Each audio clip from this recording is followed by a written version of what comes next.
Olá pessoal da 3001, tudo bem com vocês? Agora vocês já sabem, né, que esse será o nosso meio de comunicação e a partir de agora nossas aulas serão ministradas através dessas videoaulas, tá ok? Então sejam muito bem-vindos. Então vamos ao conteúdo. A gente falou na aula passada sobre a primeira fase do modernismo, ok? Que é aquela fase de mudança, de transformação em que o Brasil estava passando por conta das inovações das grandes cidades, que era São Paulo, Minas Gerais e Rio de Janeiro, né? E aí, agora a gente vai começar a falar sobre a segunda fase do modernista, que a gente chama de romance de 30, tá? Por que romance de 30? Porque começou na década de 1930, tá? E o contexto histórico para essa época aí é a crise cafeeira, que aconteceu em 1929, a Revolução de 30, né, que é o governo de Vargas provisório, a ascensão do partido nazifascista, a ditadura de Getúlio, a Segunda Guerra Mundial e a bomba atômica que finaliza a Guerra Fria, tá ok?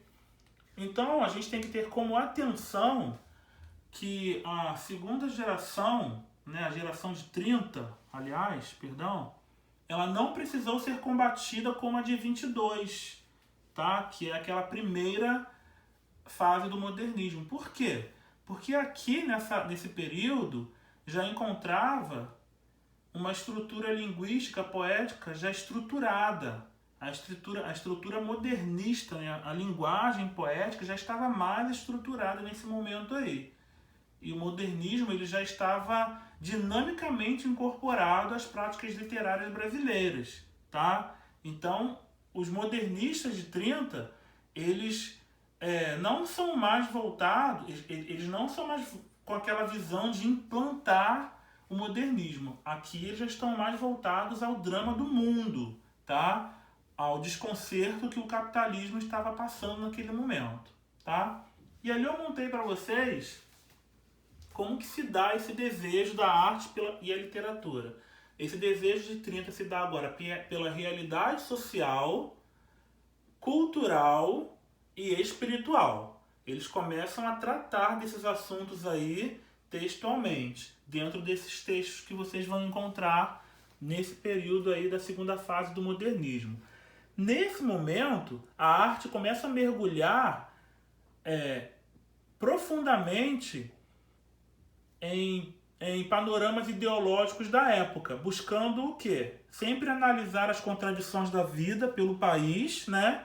E representá-las na linguagem poética, tá? E nesse momento também da segunda fase do modernismo, ela começa a demolir, a experimentar aquilo que havia sido preparado, né? Pela primeira fase. E aí a nova linguagem modernista, ela começa a não chocar mais. Não existe mais aquele choque na linguagem como houve na primeira fase do modernismo, tá? E aí a gente tem as produções literárias que surgem nesse período, tá? Agora a gente vai falar da prosa. Antes nós falamos dos versos. Agora a gente vai falar da prosa, tá ok? Diferentemente da primeira fase, em que reinou a poesia, né? Agora a prosa, ela ocupa um lugar de maior destaque. Ela começa a trazer aí alguns autores que vão começar a implantar, através dos seus textos, um conjunto de ideias que vão se subdividir em três. A primeira é que é a prosa regionalista, a segunda, a prosa urbana, e a terceira, a prosa intimista. Vamos conhecer cada uma delas uma por vez. A prosa regionalista, ela busca trazer traços peculiares da realidade. Ela traduz, né, aquilo que os românticos já haviam falado, já haviam introduzido ali nas suas literaturas. É uma linguagem muito mais próxima à fala brasileira. Tá? Existe uma preocupação de aproximar a linguagem à fala brasileira. Tá? E existe uma influência das ideias socialistas Por quê? Porque a região Nordeste ela é marcada por contrastes sociais mais chocantes. Forneceu material para grande parte da prosa, quer dizer, foi a seca, o cangaço, o misticismo, são sempre as motivações para essa fase, tá? Muito conhecida como a literatura do Nordeste, tá? Essa aí a gente chama de prosa regionalista. E quem é que inaugura essa prosa regionalista? Tá? Nós temos aí figuras importantíssimas que são Graciliano Ramos, Raquel de Queiroz, José Lins do Rego e Jorge Amado. Eles são importantes regionalistas. Tá? E a obra inaugural para a prosa regionalista a gente chama de A Bagaceira, que é de José Américo de Almeida. Ela foi publicada lá em 1928. Tá ok?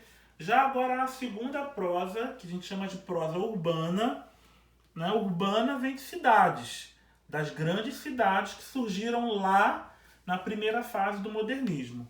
As grandes cidades, elas vêm com seus tipos e problemas característicos, né? Seria uma temática de Érico Veríssimo. Érico Veríssimo ele escreveu muito sobre essa prosa, esse tipo de prosa, né? Que é a prosa urbana, né? E aí ele pelo menos no começo de sua carreira, né? E de Marques Rabelo, entre outros. Então existem outros autores que também produzem sobre a prosa urbana.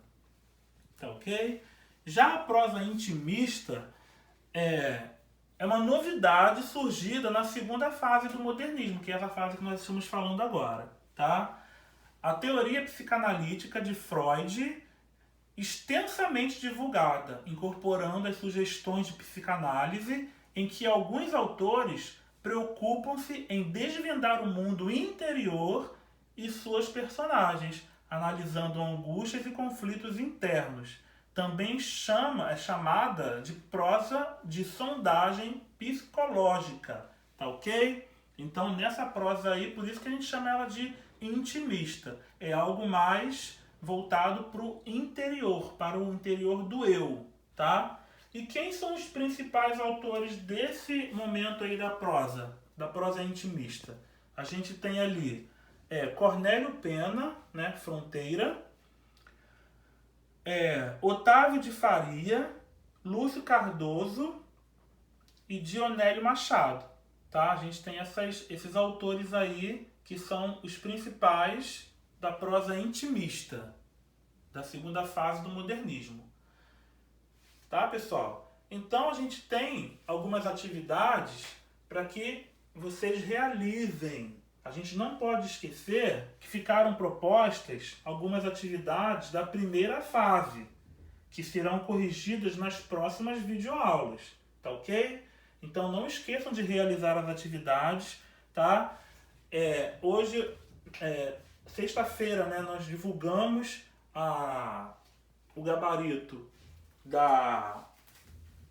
das aulas passadas, né, que na verdade eu pulei, né, para a terceira fase e agora a gente está retornando para a segunda fase, tá? Mas o gabarito do exercício da terceira fase já está lá. Qualquer dúvida vocês podem me chamar e eu vou estar propondo outras atividades da segunda geração, da segunda fase, tá? Que é essa que nós estudamos hoje. Tá ok, pessoal? Então, bons estudos e fiquem com Deus.